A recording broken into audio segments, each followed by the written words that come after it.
And now let's talk about double standards, or rather a circus, you can't say it any other way, in the Polish arena.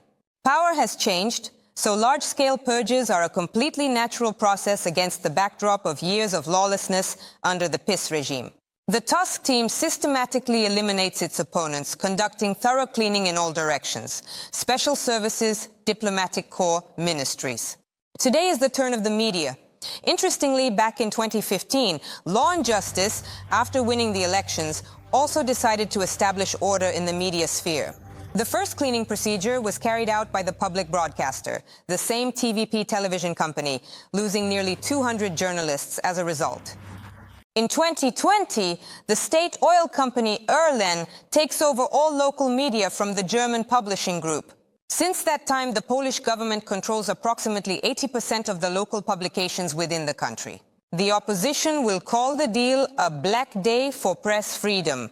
Thus, the Polish information space has become a single huge propaganda machine that did not hesitate to use any means to suppress political opponents in the PIS, both within the country and abroad. The boomerang effect worked, as did the PiS regime. Once upon a time, the Tusk government, or rather the Sejm, adopts resolutions of state media. In other words, immediately return them under the control of citizens. Now all Poles are promised to provide access to reliable, not narrow party information as it was before. What resulted and what's next? The question is unanswered. After all, the Polish authorities interpret the concept of freedom of speech in their own manner. The events happening in Poland can be called a soft state coup. The new government consistently takes control of the commanding heights in politics and, most importantly, in the economy. Over the past week, the new ministers not only took their offices, but also started a radical cleaning of their departments. It appears that Stawlenko PiS is unable to remain in the middle link, let alone positions such as deputy minister or his advisor. The leadership of the special services changed. Winners prepared to take on the main funds that served as wallets of the defeated. The system of budget financing during the rule of the PIS has become extremely opaque. More than half of the budget expenditures were carried out through the notorious funds. Who, how and where the state money was spent is still completely unclear. To say that they were embezzled would be an exaggeration, although probably not without it. The funds were utilized to maintain the entire economy of the nation under party control, and this mechanism operated with the utmost efficiency. The new authorities will surely soon conduct a series of high-profile anti-corruption processes. This will allow to destroy the PIS reputationally, and at the same time finally eliminate any chances of the party for a comeback. The resubordination of state media is indicative. Other branches and twigs of the government apparatus are also waiting the same. Harsh submission. On the eve of the recent elections, a so-called surveillance law was adopted. It was assumed that this would provide the FSB with complete dominance in the information sphere.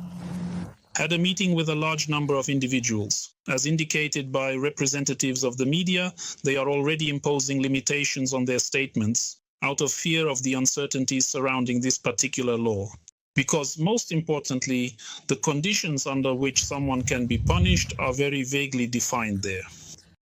Even if you tell the truth there, however, if someone doesn't like this truth, they have the ability to do so, start a criminal case against you. So this is really an absolutely anti-democratic law. Now the edge of state politics is turning against the losing PS. Initially, Sejm issued a resolution of state media, urging their immediate return under citizen control. Although in fact the new authorities, the heads of TVP, Polish Radio and the PED agency were dismissed the day before.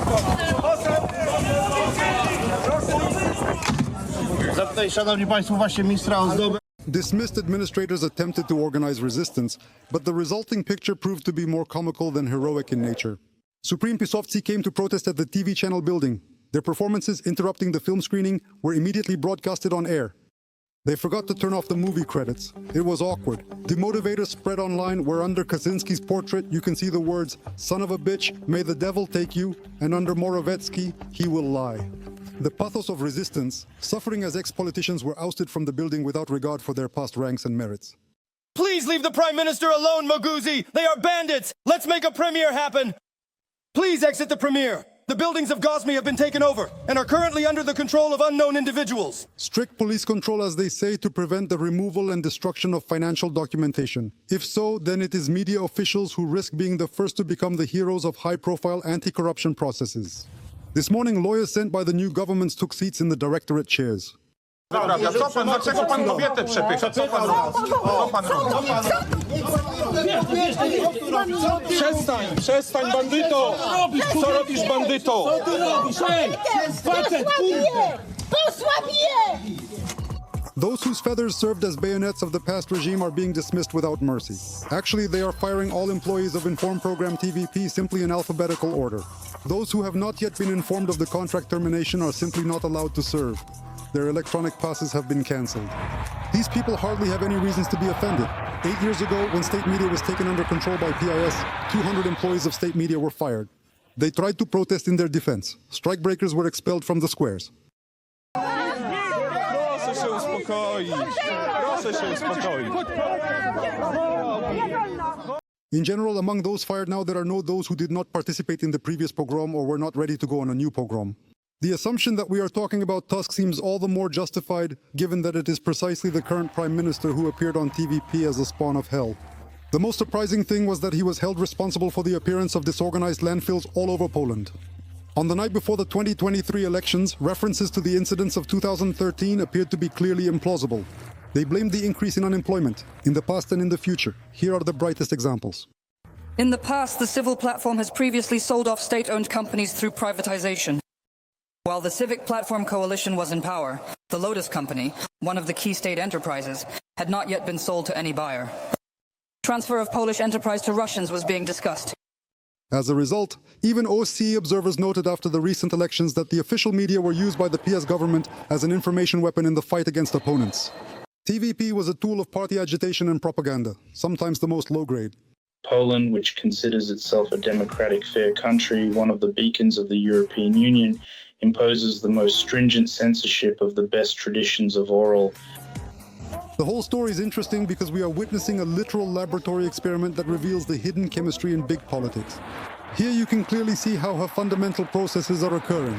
In this instance, there is a change of the actual owner of state-owned media, from a list to a civil platform. In theory, the Polish media should represent the 1/3 of the citizens who voted for the Law and Justice Party. But no, they won't.